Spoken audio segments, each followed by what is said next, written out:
निर्भीड स्वराज्य टीव्ही, पर्याय आमचा, निवाडा तुमचा।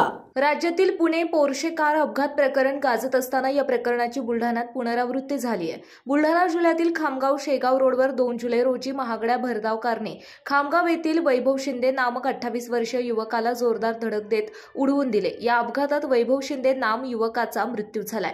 हा संपूर्ण अपघात घडल्यानंतर पोलिसांमध्ये तक्रार दाखल करण्यासाठी चक्क बनावट कार चालक उभा करण्यात आला आहे। प्रकरण चव्हाट्यावर आल्यानंतर या प्रकरणात खरा आरोपी असलेल्या विनम्र नागवानी विरोधात शेगाव पोलिसांनी फिर्याद दाखल करत त्याला आरोपी केला आहे। मात्र सुरुवातीला बनावट आरोपी अमान उल्ला खान यांनी पोलिसांना कबुली जबाब देत पैशाच्या आमिषासाठी मी आरोप स्वतःवर घेतले असल्याची कबुली दिली आहे।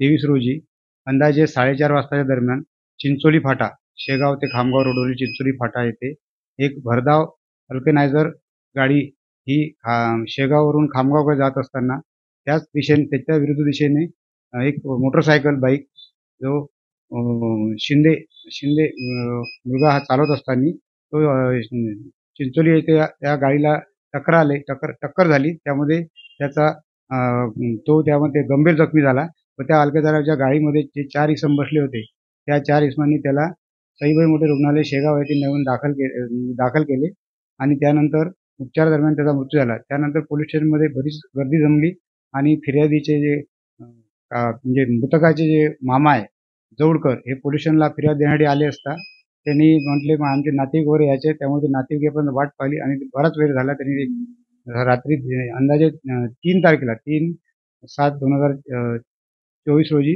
अंदाजे 12:30च्या दरम्यान त्यांनी फिर्याद दिली की अनामुल्ला अताउल्ला राहणार माती हा ते अल्केनायझर चालवत होता आणि त्याच्याने माझ्या भाच्याचा मृत्यू झाला आणि त्यानुसार त्यांनी फिर्याद दिली। परंतु त्यानंतर आम्हाला जेव्हा आम्ही अल्केनायझरची गाडी आणली, तिची गाडी म्हणजे राकेश नागनानी याची असल्याची समजले आणि त्यामध्ये 4 जी इसम मुलं बसले होते, त्या 4 मुलं आणि त्या फिर्यादीला परत बोलावले आणि त्यांना विचारले हे तर गाडी अल्केनायझर त्या नागनानीची आहे। त्यावेळेस त्यांनी सांगितलं का मला असं कोणतरी दुरून सांगितलं का अशाच्या प्रकारचा तो अताउल्ला आहे। परंतु त्यांना पुन्हा त्याला चौकशी केली असता त्यांनी सांगितले की अताउल्ला नसून विनम्र विक्रम नागनानी हा गाडी चालवत होता असे त्यांनी त्याच्या पुढील जबाबात सांगितले। त्यावरून त्याची खात्री केली आणि त्याच्या गाडीमध्ये 3-4 मुलं बसले होते त्यांच्यापुढे पण विचार केला आणि त्या गाडी मालक होते राकेश नागनानी याच्यापुढे पण विचारपूस केली असता त्यांनी ते कबुली दिली, हो मी तो विनम्र नागनानी हाच मुलगा गाडी चालवता।